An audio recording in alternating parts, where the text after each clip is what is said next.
Hello मेरे बच्चों, welcome to ICSE crack. उम्मीद है आप सब अच्छे होंगे।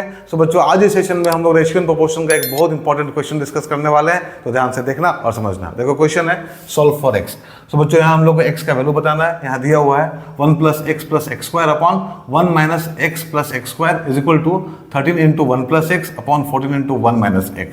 सो देखो, सबसे पहले हम लोग क्या करेंगे यहाँ पे, तो यहाँ पे लिखेंगे 1 + x + x², राइट। जो यहाँ दिया हुआ उसको लिख लिए। अब देखो यहाँ नीचे में क्या है बच्चों, 1 - x है, तो ये इधर चला जाएगा ऊपर में, राइट। क्रॉस मल्टीप्लिकेशन हो जाएगा बच्चों, तो यहाँ पे होगा 1 - x।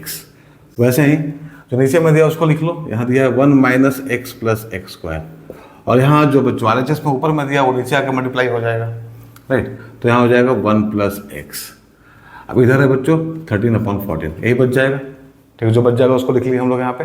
नाउ अब इसको जरा ऑब्जर्व करो बच्चों अच्छे से, क्या लिखा हुआ है यहाँ पे। तो यहाँ लिखा हुआ है 1 - x, ठीक है। इसको आगे कर लिए बच्चों, थोड़ा अरेंज करके लिख रहे हैं हम लोग। तो यहाँ पे 1 - x लिख लिए हम लोग, और इसको ऐसे लिख सकते हैं 1² + x² + 1 × x। वैसे नीचे वाले को ऐसे लिख सकते हैं हम लोग 1 + x, और फिर यहाँ पे 1² - 1 × x + x², ठीक है, इज इक्वल टू 13/14। तो इन दोनों को देख के आप लोगों को समझ में आ रहा होगा बच्चों, ठीक है। इन दोनों को देख के आप लोगों को समझ में आ रहा होगा ये क्या होगा बच्चों, ऊपर वाला न्यूमरेटर में जो लिखा हुआ है 1 - x 1² + x² + 1 × x, ये हो जाएगा बच्चों 1 - x³, राइट। क्योंकि बच्चों ये क्या है, ये बच्चों फॉर्मूला है किसका, a³ + b³ का, a³ - b³ का। नीचे में क्या होगा, a³ + b³, ऊपर में क्या होगा, a³ - b³। तो ऊपर में लिखे हम लोग 1 - x³, जहाँ पे a क्या है 1 है और b क्या है बच्चों x है, राइट। नीचे में लिख लो, नीचे में क्या हो जाएगा, ये हो जाएगा बच्चों 1 + x³ इज इक्वल टू 13/14। यहाँ तक आप लोगों को समझ में आ गया होगा, ठीक है। अब देखो यहाँ पे क्या करेंगे हम लोग। अब यहाँ पे बच्चों हम लोग, क्योंकि यहाँ पे केवल डिफरेंस किसका है, प्लस माइनस का है। देखो यहाँ भी 1 है, यहाँ भी 1 है, यहाँ भी x³ है, यहाँ भी x³ है। डिफरेंस किस में बच्चे, केवल प्लस माइनस में है। तो हम लोग यहाँ पे C&D मतलब कॉम्पोनेंडो एंड डिविडेंडो अप्लाई कर सकते हैं दोनों तरफ, ठीक है। तो वो कर लो यहाँ पे। तो यहाँ लिखेंगे हम लोग अप्लाइंग C&D कॉम्पोनेंटो एंड डिविडेंडो, वी गेट क्या मिलेगा हम लोग को बच्चों। तो यहाँ कर लेते हैं इसको हम लोग। तो हम लोग को मिलेगा 1 - x³ + 1 + x³।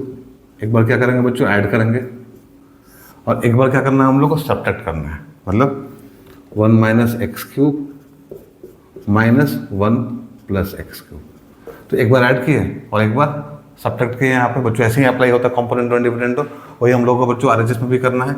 या क्या हो जाएगा 13 + 14 एंड 13 - 14, राइट। इतना हो गया। अब देखो अब क्या होगा, अब यहाँ हो जाएगा 1 - x³ + 1 + x³ upon 1 - x³ - 1 - x³ is equal to यहाँ 27 और यहाँ पे -1। अब यहाँ से x³ कैंसिल, क्योंकि यहाँ प्लस है और यहाँ माइनस है। और यहाँ पे देखो बच्चों 1 और -1 कैंसिल हो जाएगा, तो यहाँ हो जाएगा 2 और यहाँ -2 x³ इज इक्वल टू 27 -1 हो गया। अब यहाँ से माइनस कैंसिल कर दो और 2 भी कैंसिल कर दो, तो यहाँ हो जाएगा कितना, 1/x³ इज इक्वल टू 27/1। तो अब यहाँ पे क्या होगा बच्चों, कितना आया हम लोगों का। तो जब इसको हम लोग उल्टा करेंगे तो ये हो जाएगा x³ is equal to 1/27। So x क्या हो जाएगा बच्चों, x हो जाएगा हम लोगों का 1/3। सो यही हम लोग का x का वैल्यू होगा, राइट। तो बच्चों बहुत इंपॉर्टेंट क्वेश्चन था, उम्मीद है आप लोगों को समझ में आया होगा। तो आज के सेशन में इतना ही। बच्चों अगर अच्छा लगा तो लाइक कर देना, शेयर कर देना, और हम लोग मिलेंगे अपने अगले सेशन में एक नए क्वेश्चन के साथ में। तब तक अपना ध्यान रखना, बाय, टेक केयर।